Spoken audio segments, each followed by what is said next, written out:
Ganito po, para malaman natin kung sira na yung pulser, ano. So, ilalagay lang natin sa ohms itong multitester natin. At i-check natin tong wire pulser natin, itong green na may stripe na puti, tapos blue na may stripe na puti, ano. Ipagdidikit lang natin yan sa dito sa ating multitester. Ganyan.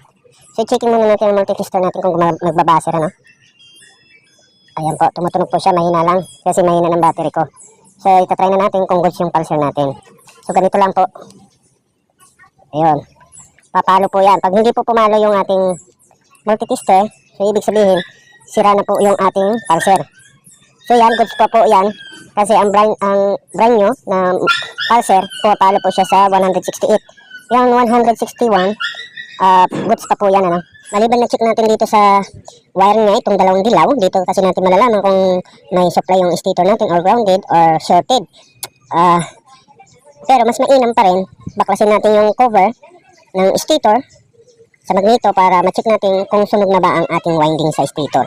Para hindi na yung pabalik-balik yung sira.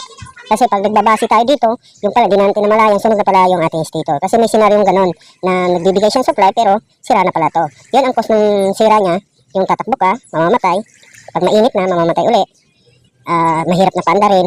Tatakbo ka lang ng ilang metro, mamamatay siya. So, kung mangyari rin yung ganito sa inyo guys, check natin ang light, tapos charging coil, kung may supply siya.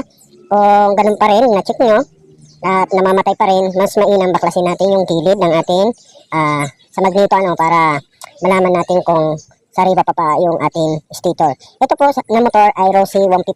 4 wires siya. May senaryo nito na 5 ang wires, sabay na yung sa neutral.